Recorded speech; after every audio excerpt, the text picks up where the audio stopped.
Bellen. Is this on? Yeah. It's on. Cool. So today I want to talk to you about passwords and maybe also why you should not use passwords or other ways to authenticate except passwords. But let me quickly introduce myself. My name is Bellen. I'm from Belgium, and I'm a developer evangelist at Auth0. For those of you who do not know Auth0, we're an identity as a service company, which basically means that we try to make it as easy as possible for anybody to implement a secure authentication flow so you can focus on building your products. I'm also a Google developer expert, and I organize a few meetups, one in London, an identity and security meetup, and one in Belgium. Should you ever be in London or Belgium, please come. So, first, something important. I have a bunch of cat stickers.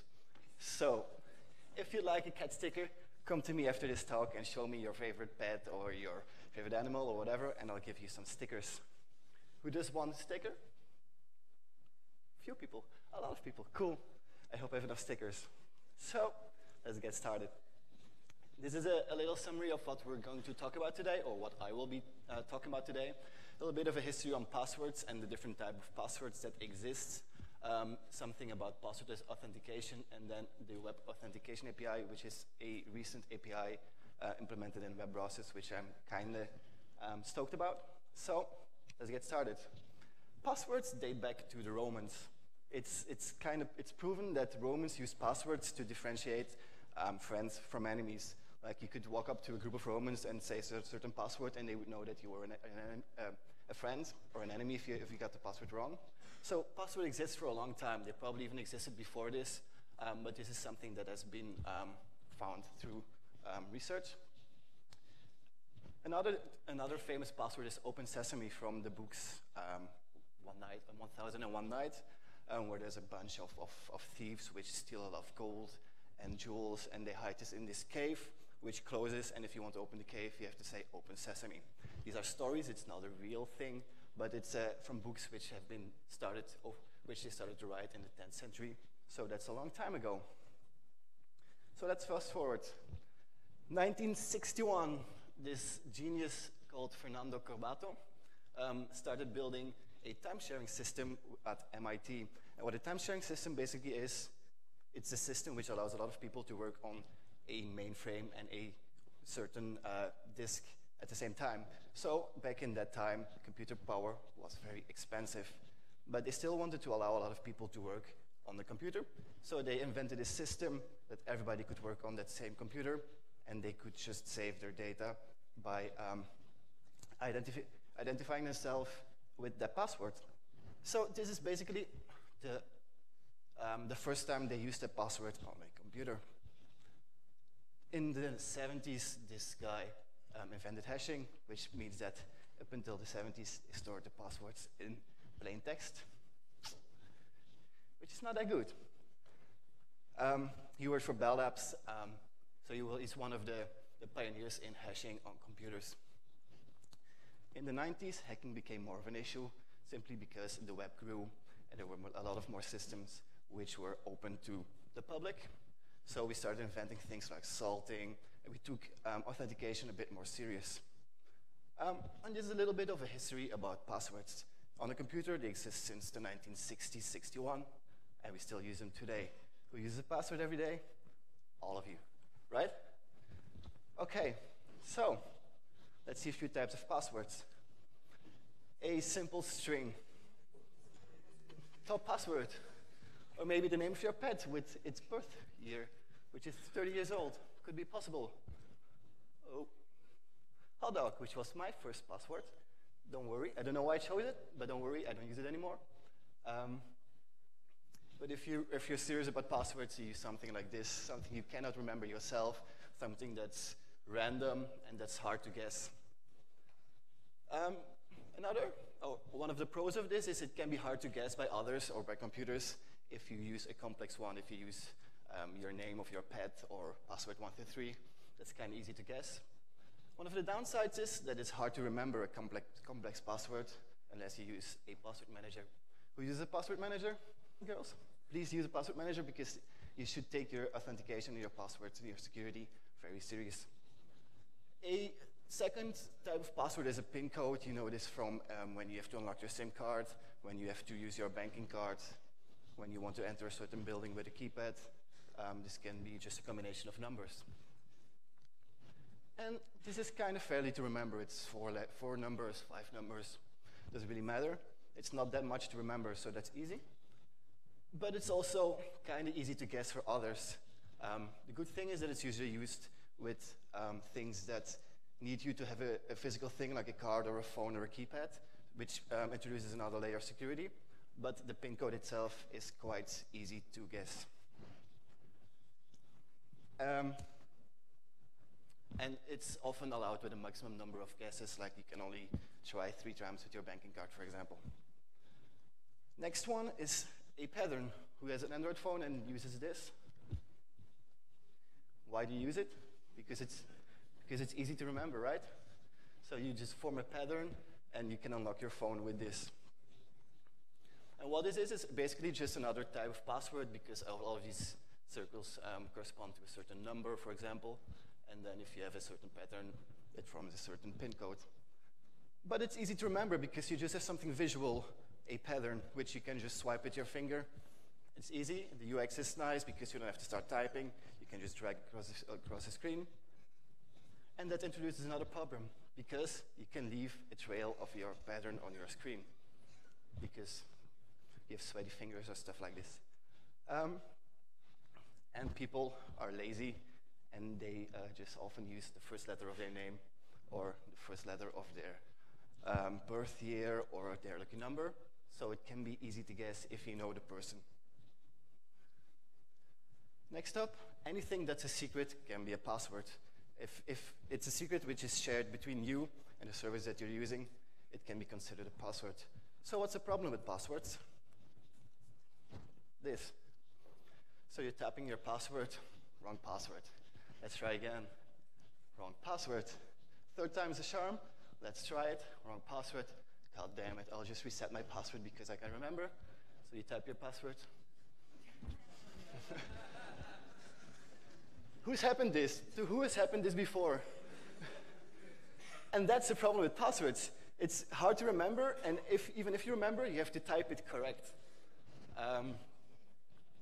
So yeah, that's one of the things that's wrong with the password. It's not necessarily wrong with the password, but the way we handle passwords, or we remember them, or use them. But it can be annoying to remember them. Use a password manager to help. So all the people who didn't respond to I use a password manager, please do so. User data can get stolen. User data can be anything, email addresses, names, and also passwords. And if you look at last year, Google lost a bunch of user data. Now, all of this data did not contain plain text passwords, luckily, but there was a lot of sensitive data. Facebook lost a lot of sensitive data through this little other company called Cambridge Analytica. Quora lost 100 million records, including encrypted passwords, also no plain text passwords, because most companies start to encrypt their passwords, not all of them, sadly, but most do. MyFitnessPal, 150 million. Marriott hotels, 500 million records of personal data which got stolen or lost, or they just didn't secure it. So if you can avoid the need for a password, you can avoid the need for a certain thing of personal data, it's one less thing they can steal. At Auth0, we have a little feature which is called breach password detection, which helps users who try to log in with a password or with an email address or username that has been stolen, and we alert them like, hey, this email address has been found in a database of stolen data. Please update your password. This is just an extra security measure, but it's something nice to have. So, some tips for passwords. Please use a complex password. If you can remember your password, it's probably not complex enough. Don't use personal data. Don't put your pet's name in there. Don't put your birth year in that. It's too easy to guess for people who kind of know you, or through social engineering. Don't reuse password. Don't use the same password for Facebook as you use for Google, as you use for Twitter. Use a new password for every website service you use. And change them frequently. And that's annoying, but it does help you to be more secure. So let's fast forward a bit to passwordless, which is kind of what I want to talk about today.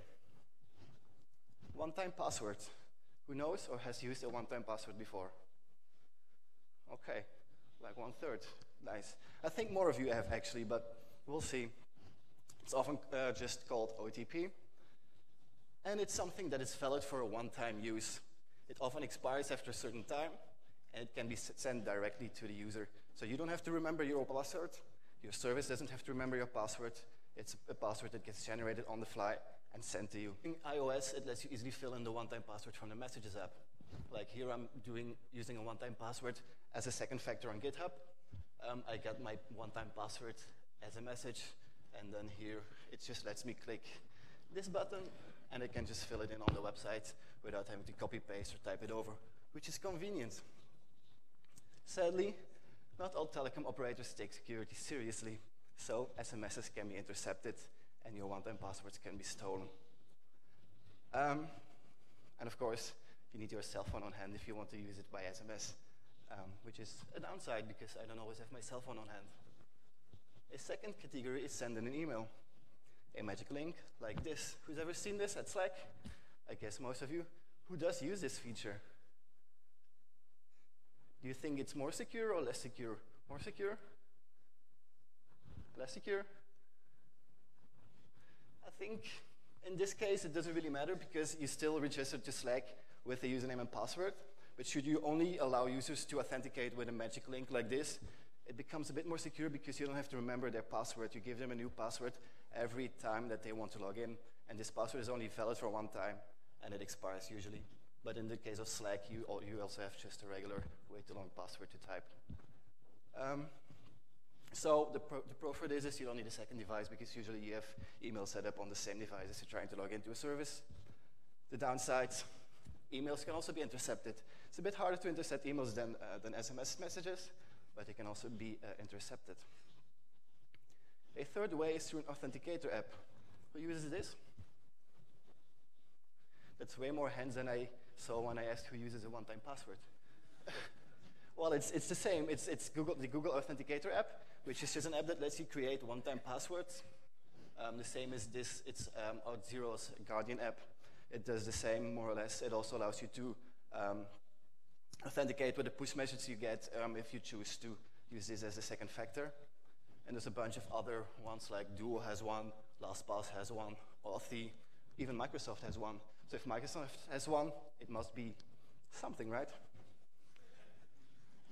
The pro, they're often time-based or push-based, which makes it easier for you to authenticate because if you just get a push message, you click on it, and you're authenticated. That's convenient. Time-based, so they expire after a certain amount of time. Like here, you have a list of them, and you see this little pie chart on the right. And if you wait over time, it decreases, the numbers get red, and after a certain amount of time, your passwords renew, and these passwords will not be valid anymore. So that makes it a bit more secure. The downside is that you need to have a shared secret between the app and your authentication service. Should the secret leak, they can kind of figure out the next one-time passwords. So please, the secret has to be secure, like passwords. Social login. Who uses this for some websites?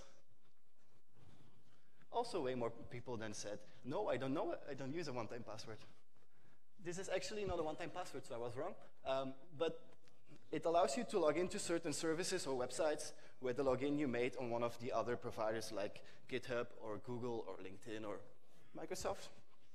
And one of the pros of this, it's one less password to remember because half of you don't use a password manager, so you're remembering all your passwords. I hope you don't write them down. So if you use social login, it's one less password to remember. You just have to remember the password to your social service.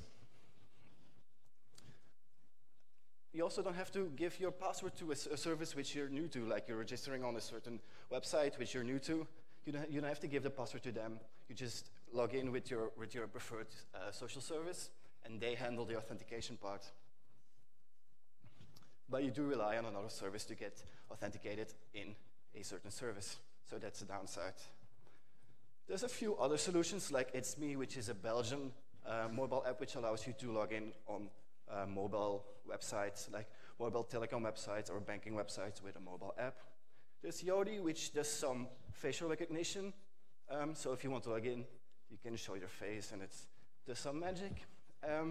And there's VoiceIt, which can do facial recognition and voice analyzation to kind of determine if it's you or somebody else. And these are nice ways of logging in, but they often use a second factor just to add a second factor of security on top of your password login, which we all use and love. So they're not really usable as the first factor yet because of reasons.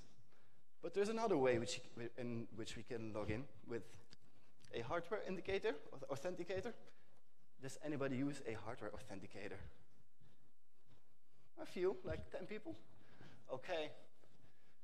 There's a few different kind of hardware authenticators, like an external one, which you connect through USB, which looks like this, and I have actually one in my pocket.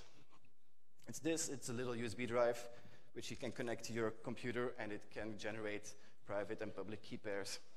You can also have ones which you connect through Bluetooth or through NFC, because of course on your mobile phone you don't have just an extra USB port to plug in a USB drive, so you can use Bluetooth or NFC.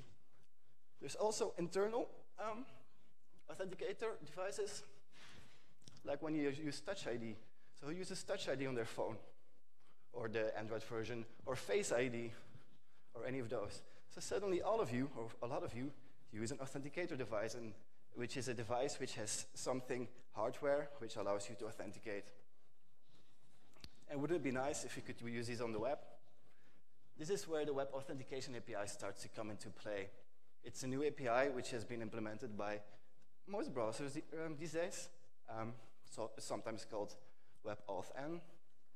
It works a bit like this. So you're a user and you go to a website and you want to authenticate on that website. You say, okay, authenticate, all good. This website is going to do a request to a service or a server or a backend. And it's that backend, that service will return a challenge, a random number, string, whatever it is. You send that challenge back. You send that challenge back to the browser, which will then use the Web Authentication API to send it to this authenticator device, which is a USB drive or your built into your laptop or phone authenticator, which will then ask for user interaction. This is not always the case, but most of the time that's the case, because imagine that I have my USB drive plugged into my computer. It can authenticate me without me even knowing it, because I didn't do a certain action. So in the case of this USB drive, I have to touch it. In case of Touch ID, you have to scan your fingerprint. And once you've interacted with the device, it will send the signed challenge and a public key back to the browser, which will then send it back to the server or service. And you will save this public key for later use, so every next time that you want to authenticate on a platform, you're going to use this public key to authenticate yourself to verify that you are the one you said you were. It has two very simple JavaScript methods, navigator.credentials.create, and the same but then .get. And your authenticator device can register a private and public key pair for each website. This means that in this laptop is a T2 chip which can create these key pairs and store them securely. They're only accessible by that chip. They're separate from the rest of my laptop. They cannot be hacked. And it can create this for each website or service you want to use. The private key is stored on the authenticator device. And the private key can sign future challenges. So the next time you go to a website which you already registered your private and public key pair, you can just get a challenge back, sign it, and then send that signed challenge back to the service. And based on the public key that it has saved, it can verify if it's an authenticated, if it's really signed by the private key that created the public key or not. So you can just kind of figure out if somebody's authenticated or not. The public key is stored on the authenticator device and on the relying party server, so in your database somewhere secure. Even though it doesn't really matter if it leaks, you still want to save it somewhere secure because it's sensitive data. And then, as I said, you can use this public key to verify future challenges. And then every time you authenticate, the signed challenge is sent back to the relying party just for security. So you don't only get the public key back, but you get also the signed challenge back, so you can make sure that this is the challenge that you sent to the authenticator device that got signed and not some challenge that got injected somewhere in the middle of the process. To explain this a bit better, we created a website called webauthn.me, and it works like this. Can I not change? All right. That's my cat.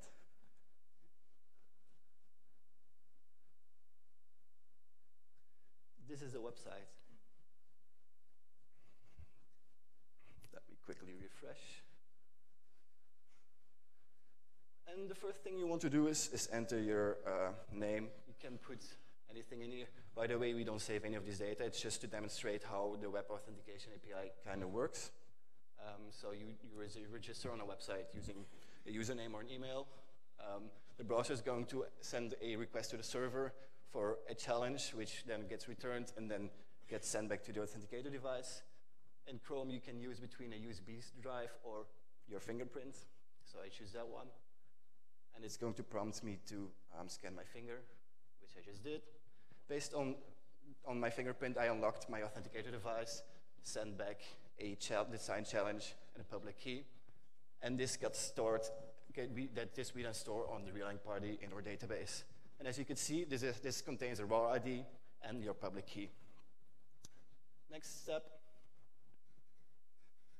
we want to authenticate using that public key, so we send that public key to log in. So the browser sends it to the relying party. It sends back the raw ID and a challenge. You can authenticate using your fingerprint. And if all goes well, and it did, you're authenticated. So by creating a public key and a private key pair on this authenticator device and exchanging the public key with the service you're authenticated with, you can just log in using a USB drive or your fingerprint, and maybe in the future also Face ID.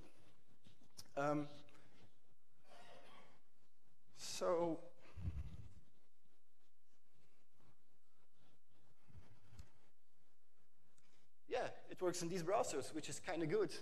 Chrome 67, which is all kind of old, Firefox 60, Edge, and in the Safari tech preview behind the flag, because Safari is Safari. But you can make it work in Safari on OS X, not on iPhones. That's the reason why this will not work on an iPhone. If you have Chrome running on a Android phone, you can just use the fingerprint thingy as well on your Android phone. The fingerprint thingy does only work in Chrome at the moment.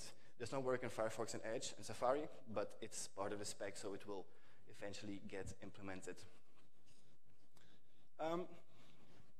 So it's not fully implemented, but still, it's nice that you can authenticate using your fingerprint or using a simple USB drive, which can generate some key pair values. So let's summarize. Passwords are annoying, so please use a password manager. I think I've mentioned this 4 times or so. Please use a password manager. One-time passwords are easier, but currently mostly used as a second factor. Some websites have started to implement one-time passwords like magic links as their first factor, and some people seem to hate them, some people seem to love them. In my opinion, it's a bit more secure, but it takes some getting used to. One thing that some people have started doing is don't remember their password and just request a reset of their password every time they use a certain service, because that way you create a one-time password which gets saved, but you don't know it, so every time you want to log in, you request a new password. It's a kind of detour. It's kind of stupid, but it makes it a little bit more secure, because you change your password every time you use a service. If you want to do that, fine. The future of authentication might be hardware authenticator devices. I think so. I'm really excited about it. It's really nice that you can just use a public and private key pair to authenticate to websites, which is something that we haven't been able to do until now. You can use Touch ID on the web. Here are a few links if you want to read more. Webauthn.me is just a website that I showed earlier, which explains the Web Authentication API. Our blog is full of interesting data and the blog posts. The spec to the Web Authentication API. Obrigado.